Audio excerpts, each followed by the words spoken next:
Hello guys, welcome back to channel Palm Bloggers. അപ്പം നമ്മുടെ സ്ഥിരമായിട്ട് വീഡിയോസൊക്കെ കാണുന്നവർക്ക് അറിയാം, നമ്മളങ്ങനെ കൂടുതൽ ബൈക്ക് റിവ്യൂസ് അങ്ങനെ ഒന്നും ചെയ്യില്ല. അപ്പം ലാസ്റ്റ് വീഡിയോ എന്ന് പറയുന്നത് നമ്മുടെ റോഡ് റോളറിൻ്റെ റിവ്യൂ ആയിരുന്നു. അത് കഴിഞ്ഞിട്ട് നമ്മൾ നേരെ ചാടിയത് നമ്മുടെ ഇന്ത്യയിലെ വൺ ഓഫ് ദ മോസ്റ്റ് പവർഫുള്ളും മോസ്റ്റ് സെല്ലിംഗ് ആയിട്ടുള്ള നമ്മുടെ ഒരു സ്പോർട്സ് ബൈക്ക് ആയിട്ടുള്ള KTMൻ്റെ ഡ്യൂക്ക് 250യുടെ BS6 മോഡലിൻ്റെ കുറച്ച് റിവ്യൂസും പിന്നെ നമ്മുടെ BS4 എന്നുള്ള കുറച്ച് വ്യത്യാസവും പിന്നെ ഇതിൻ്റെ റേറ്റിൻ്റെ കാര്യങ്ങളും പിന്നെ അങ്ങനെയുള്ള കുറച്ച് കാര്യങ്ങൾ 2-3 വീഡിയോസൊക്കെ ചേർത്ത് ഒരു ചെറിയൊരു എപ്പിസോഡാണ്. അപ്പം എന്തായാലും നമുക്ക് നേരെ വീഡിയോയിലോട്ട് പോകാം. ഞാൻ കൂടുതൽ പറഞ്ഞ് ലാഗ് അടിപ്പിക്കുന്നില്ല. ഓക്കെ, അപ്പോൾ നമ്മൾ നേരെ റിവ്യൂയിലോട്ട് പോകാം. അപ്പോൾ നമ്മുടെ കയ്യിലിരിക്കുന്നത് നമ്മുടെ 250 സീരീസിൽ തന്നെ ഏറ്റവും നല്ല പവർഫുൾ മോസ്റ്റ് സെല്ലിംഗ് ഒക്കെ ആയിട്ടുള്ള നമ്മുടെ ഡ്യൂക്ക് 250 BS6 എഡിഷനാണ്. അപ്പം ഈ വണ്ടി ഇപ്പോൾ നമ്മൾ എടുത്തിട്ട് ഒരു 3 ആഴ്ചത്തോളമായി. ഇതിൻ്റെ ഓണർ എന്ന് പറയുന്നത് നമ്മുടെ അമലാണ്. നേരെ ക്യാമറയുടെ പുറകെ ഇപ്പോൾ ഉണ്ട്. അപ്പോൾ നമ്മുടെ കൂടെ നമ്മളെ പിള്ളേരൊക്കെ ഉണ്ട്, എല്ലാവരും ഉണ്ട്. അപ്പം ഇതിനെക്കുറിച്ച് ഞാൻ നേരത്തെ പറഞ്ഞിട്ടുണ്ടല്ലോ, കൂടുതൽ നമ്മൾ ഇതിനു മുമ്പൊന്നും ചെയ്തിട്ടില്ല. എന്നാലും നമുക്ക് അറിയാവുന്നതും നമുക്ക് ഓടിച്ച് എക്സ്പീരിയൻസ് ഉള്ളതും ആയിട്ടുള്ള കുറച്ച് കാര്യങ്ങൾ ഞാൻ പറഞ്ഞുതരാം. ഇതിപ്പോൾ അത് നമുക്ക് ഓടിക്കാൻ വന്നിട്ട് ഇപ്പോൾ 2 ദിവസം നമ്മുടെ ഇരുന്നു, ഒരു ദിവസം ഫുൾ നമ്മൾ ഓടിച്ച് കാര്യങ്ങളൊക്കെ ഒന്ന് പഠിച്ച് അപ്പോൾ അതിലുള്ള കുറച്ച് എക്സ്പീരിയൻസും പിന്നെ അല്ലാതെ നമ്മൾ കുറേ പേര് പറഞ്ഞ അഭിപ്രായവും അങ്ങനെ കുറേ കാര്യങ്ങൾ ചേർത്ത് നമ്മളിന്നൊരു ചെറിയൊരു വീഡിയോ ആണ്. അപ്പം ആദ്യമേ നമ്മുടെ ഇതിൻ്റെ ഫ്രണ്ട് ലുക്ക് നോക്കുമ്പം ഇതിൻ്റെ ഹെഡ്ലൈറ്റാണ് നമ്മൾ എറിച്ച് നിൽക്കുന്നത്. അതായത് ഇതൊരു ഡ്യൂക്ക് 250 ആണെങ്കിൽ ഇതിൽ കൊടുത്തിരിക്കുന്നത് ഡ്യൂക്ക് 390യുടെ ഹെഡ്ലൈറ്റാണ്. ഇത് നമ്മൾ ഒറ്റ നോട്ടത്തിൽ നമ്മൾ ആദ്യം കാണുമ്പോൾ 390 എന്നൊരു ലുക്കാണ് നമുക്ക് എല്ലാവർക്കും കിട്ടുന്നത്. അപ്പോൾ കുറേ പേരല്ലാതെ ഇത് എടുത്തിട്ട് തന്നെ സ്റ്റിക്കറൊക്കെ മാറ്റി ആ 390 ലുക്കൊക്കെ ഇട്ട് നടക്കുന്നവരുണ്ട്. പിന്നെ നമ്മൾ താഴോട്ട് വരുമ്പോൾ അത്യാവശ്യം നല്ലൊരു കളർ ഒരു മാറ്റ് ഫിനിഷുള്ള മഡ് ഗാർഡാണ് കൊടുത്തിരിക്കുന്നത്. പിന്നെ നല്ലൊരു സസ്പെൻഷനൊക്കെ നൽകുന്നൊരു ഷോക്കുണ്ട്. പിന്നെ നമ്മൾ ഇതിന് മെയിൻ വ്യത്യാസം എന്ന് പറയുമ്പോൾ BS6 വരുന്ന മെയിൻ വ്യത്യാസം ഒന്ന് ഇതിൻ്റെ ഹെഡ്ലൈറ്റ് തന്നെയാണ്.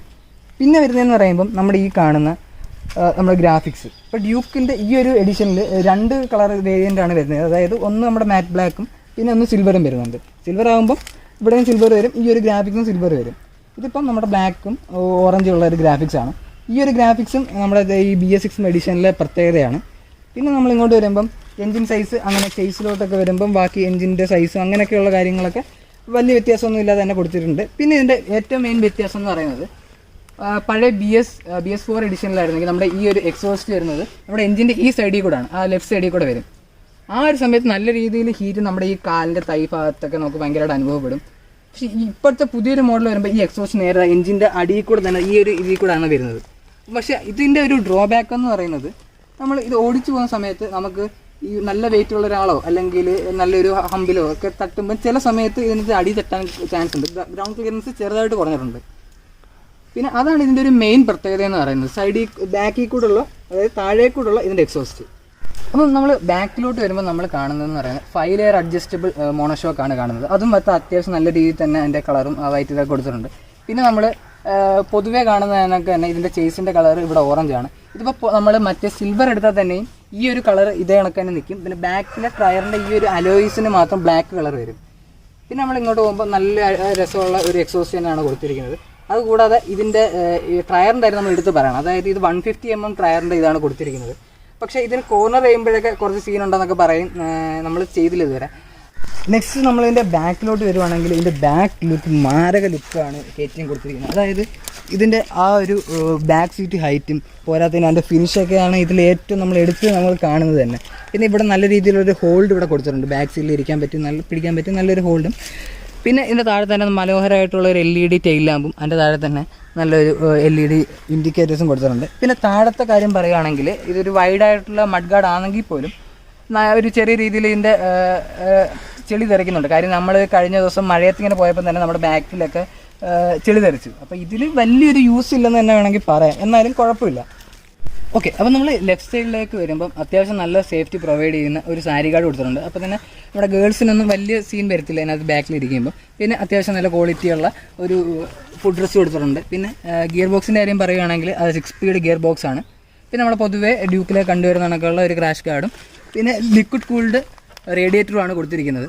പിന്നെ ഈ റേഡിയേറ്റർ എന്ന് പറയുമ്പോൾ ഇതിൻ്റെ ഹീറ്റിൻ്റെ കാര്യത്തിൽ, അതായത് ഇപ്പം ഇത് ഓൺ ആവുന്നതെന്ന് പറയുമ്പോൾ അത്യാവശ്യം ട്രാഫിക്കുകളൊക്കെ കൂടെ ഉണ്ടെങ്കിൽ റേഡിയേറ്റർ ഓൺ ആവുന്ന നമുക്ക് കാണാൻ പറ്റും. വലിയ മെയിൻ റോഡിൽ നല്ല സ്മൂത്ത് റൈഡൊക്കെ ആണെങ്കിൽ വലിയ സീനൊന്നും വന്ന് കണ്ടിട്ടില്ല. ഓക്കെ, അപ്പം ഇത്രയൊക്കെ ഉള്ളൂ നമ്മുടെ ഈ ഡ്യൂക്കിൻ്റെ ഒരു ഔട്ട്ലുക്ക്. ഇനി നമുക്കിത് സ്റ്റാർട്ട് ചെയ്തിട്ട് ബാക്കി കാര്യങ്ങൾ നോക്കാം.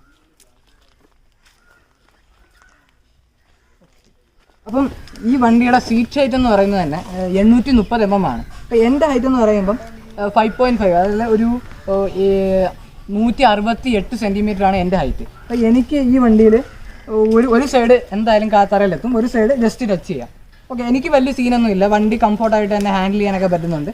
പിന്നെ ഇതിൻ്റെ വെയിറ്റും അത്യാവശ്യം വലിയ വിഷയമൊന്നും ഇല്ലാത്ത വെയിറ്റാണ്. അതായത് നമുക്ക് ഒരു സൈഡ് ചരിഞ്ഞാൽ തന്നെ നമ്മുടെ കയ്യിൽ, ഇപ്പോൾ എൻ്റെ സ്റ്റെബിലിറ്റി ഉള്ള ആൾക്ക് എന്തായാലും ഇത് കയ്യിൽ നിൽക്കുന്ന ഒരു വണ്ടിയാണ്, എന്തായാലും കയ്യിൽ ഒതുങ്ങും ഇതിൻ്റെ വെയിറ്റ് വൈസ് നോക്കുകയാണെങ്കിൽ. നെക്സ്റ്റ് നമ്മൾ ഫ്രണ്ടിൽ കാണുന്ന ഇതിൻ്റെ ടാങ്ക് 13 ലിറ്റർ ടാങ്കാണ് നമ്മുടെ KTM ഇതിൽ കൊടുത്തിരിക്കുന്നത്. അത് നമ്മൾ ഫ്രണ്ട് ലുക്ക് നോക്കുകയാണെങ്കിൽ ജസ്റ്റ് ഒരു ചെറിയൊരു ടാങ്കാണ് നമുക്ക് കാഴ്ചയിൽ നമുക്ക് തോന്നുന്നത്. ഓക്കെ, നമ്മൾ നെക്സ്റ്റ് നമ്മുടെ ഹാൻഡിൽ ബാറിലോട്ട് ഈ ഒരു സെക്ഷനിലോട്ട് പോയി കഴിഞ്ഞാൽ നമ്മുടെ ഒരു സ്ട്രൈറ്റ് ആയിട്ടുള്ള ഒരു ഹാൻഡിൽ ബാറാണ് ഇത് പ്രൊവൈഡ് ചെയ്യുന്നത്. അത്യാവശ്യം നമുക്ക് നല്ലൊരു റൈഡിങ് കംഫോർട്ട് ഇടുന്നൊരു ഹാൻഡിലാണ്. കാര്യം ഈ ഒരു പൊസിഷനിൽ നിൽക്കുമ്പോൾ തന്നെ നമ്മുടെ ബോഡി ഒരു അപ്സ്ട്രേറ്റ് പൊസിഷനിൽ നിൽക്കുന്നതുകൊണ്ട് തന്നെ ലോങ് റൈഡ് പോകുമ്പോഴും വലിയൊരു സീൻ ഉണ്ടാകുന്നില്ല, ഒരു ബോഡിക്ക് വലിയൊരു ഡിസ്കംഫോർട്ടൊന്നും നമ്മൾ ഫീൽ ചെയ്യുന്നില്ല. പിന്നെ നമ്മൾ നേരെ ഈ ഒരു പോർഷൻ എടുക്കുകയാണെങ്കിൽ ഇവിടെ തന്നെ നമ്മുടെ പാസ് കൊടുത്തിട്ടുണ്ട്, നമ്മുടെ ഡിമാൻഡ് റൈറ്റ് കൊടുത്തിട്ടുണ്ട്, ഇൻഡിക്കേറ്റേഴ്സും നമ്മുടെ സാധാരണ രീതിയിൽ തന്നെ ഹോണും കൊടുത്തിട്ടുണ്ട്. പിന്നെ ക്ലച്ചിൻ്റെ കാര്യം പറയുവാണെങ്കിൽ സ്ലിപ്പർ ക്ലച്ച് തന്നെയാണ് ഇതിന് പ്രൊവൈഡ് ചെയ്യുന്നത്. പിന്നെ മിറർ എന്ന് പറയുമ്പോൾ തന്നെ നമ്മുടെ ഡ്യൂക്കിന് തന്നെ കണ്ടുവരുന്ന സാധാ മിറർ തന്നെയാണ്. പിന്നെ നമ്മുടെ ഈ മീറ്റർ കൺസോളൊക്കെ എടുത്ത് നോക്കുകയാണെങ്കിൽ തന്നെ പ്രത്യേകിച്ച് മാറ്റമൊന്നുമില്ല, പഴയ ഒരു മീറ്റർ കൺസോൾ തന്നെയാണ് വരുന്നത്. ഈ ഒരു മീറ്റർ കൺസോളാണ് നമ്മുടെ ഡ്യൂക്ക് 390 നമ്മുടെ 250 തമ്മിലൊരു ഡിഫറൻസ് നമുക്ക് കാണുമ്പം മനസ്സിലാവുന്നത്. ബാക്കി എല്ലാം കൊണ്ടും 390യുടെ ലുക്ക് വരുന്നെങ്കിൽ നമ്മൾ ഇത് കാണുമ്പോൾ നമുക്ക് പെട്ടെന്ന് മനസ്സിലാവും 250 തന്നെയാണെന്ന് നമുക്ക് മനസ്സിലാവും. പിന്നെ ഈ ഒരു മീറ്റർ കൺസോൾ ആയതുകൊണ്ട് തന്നെ നമുക്ക് സൺലൈറ്റ് അടിക്കുമ്പോൾ ചെറിയൊരു ഗ്ലെയർ കൊണ്ട് ചിലപ്പം ഇതൊന്ന് വിസിബിൾ ആയെന്ന് വരില്ല. അത് മാത്രമേ ഇതിനകത്തൊരു ഡ്രോബാക്ക് ആണ്. പിന്നെ ഇതിൽ തന്നെ ഇപ്പോൾ ഒരു സൂപ്പർ മോട്ടോ മോഡ് എന്ന് പറഞ്ഞൊരു മോഡ് വരുന്നുണ്ട്. അതായത് നമ്മുടെ ബാക്കിലെ ഡിസ്ക് നമുക്ക് കൺട്രോൾ ചെയ്യാൻ പറ്റും. വേണമെങ്കിൽ അതിൻ്റെ ABS നമുക്ക് ഓണും ഓഫും ചെയ്യാം. അതായത് ഈ ഓഫ് റോഡ് ചെയ്യുമ്പോഴോ അല്ലെങ്കിൽ സ്റ്റണ്ട് ചെയ്യുമ്പോഴോ വേണമെങ്കിൽ നമുക്കത് ഓഫ് ചെയ്യാം. പക്ഷേ ഇത് ഒരിക്കലും ഒരു പെർഫെക്റ്റ് ഒരു ഓഫ് റോഡർ ബൈക്ക് അല്ല. കാര്യം ഇതിൻ്റെ എക്സോസ്റ്റ് നമ്മൾ എഞ്ചിൻ്റെ അടിയിൽ കൂടെ വരെ നേരത്തെ പറഞ്ഞുണ്ട്. അതുകൊണ്ട് തന്നെ ഇതിൻ്റെ ഗ്രൗണ്ട് ക്ലിയറൻസ് ചെറുതായിട്ട് കുറഞ്ഞിട്ടുണ്ട്. അപ്പം ഇതൊരു കംപ്ലീറ്റ് ആയിട്ട് നമുക്കൊരു ഓഫ് റോഡെന്ന് ഒരിക്കലും നമുക്ക് പറയാൻ പറ്റില്ല. ഓക്കെ, ഇനി ഇവിടെ തന്നെ നമ്മുടെ കില്ലർ സ്വിച്ച് വരുന്നുണ്ട്. പിന്നെ നമ്മുടെ ഒരു ഫെദർ ടച്ച് സെൽഫ് സ്റ്റാർട്ടും വരുന്നുണ്ട്. ഇനി നമുക്കൊന്ന് സ്റ്റാർട്ട് ചെയ്യാം.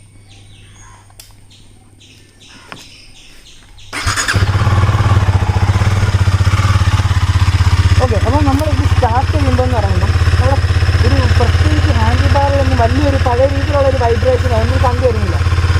പിന്നെന്ന് പറയുമ്പോൾ ഇതിൻ്റെ സൗണ്ട് ഞാൻ കേട്ടില്ല. ഞാൻ ജസ്റ്റ് ഒന്ന് ടോട്ടിൽ കൊടുക്കാം.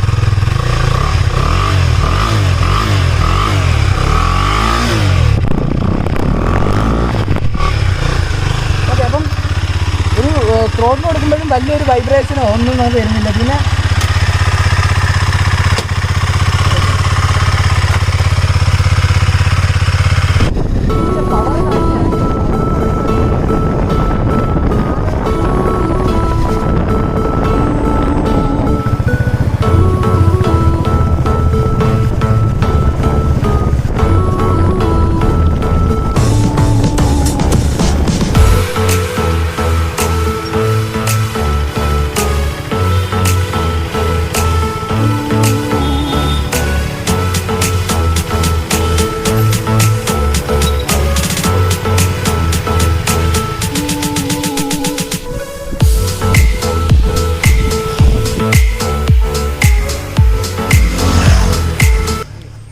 ഓക്കെ ഗൈസ്, അപ്പം ഇതൊക്കെയാണ് നമ്മുടെ ഈ ഡ്യൂക്ക് 250 BS6 മോഡലിൻ്റെ കുറച്ച് ഫീച്ചേഴ്സ്. പിന്നെ നമ്മൾ അവിടെ റൈഡൊക്കെ പോയതിൻ്റെ കുറച്ച് എക്സ്പീരിയൻസ് ഒക്കെയാണ് നിങ്ങൾക്ക് ഇന്ന് ഷെയർ ചെയ്തത്. ഒരിക്കലും ഇതൊരു പ്രോ രീതിയിൽ നിങ്ങളുടെ മുമ്പിൽ എനിക്ക് കാണിക്കാൻ പറ്റിയത് ഞാൻ ഒരിക്കലും വിശ്വസിക്കുന്നില്ല. കാരണം ഇതിപ്പോൾ ഒരു 4 രജിസ്റ്റേർഡ് വണ്ടിയാണ്. ഇപ്പോൾ നമ്മളെ അടുത്ത് ഇന്ന് കുറേ ലിമിറ്റ് ഉണ്ട്. ഇപ്പോൾ പോകുന്നതിന് തന്നെ RPM കൂടുന്നതിന് തന്നെ കുറച്ച് ലിമിറ്റ് ഉണ്ട്. അപ്പോൾ അതിനനുസരിച്ചുള്ള രീതിയിൽ കുറച്ച് ലിമിറ്റേഷൻസ് ഒക്കെ വെച്ചാണ് ഈ ഒരു റിവ്യൂ ഒക്കെ ഞാൻ എടുത്തിരിക്കുന്നത്.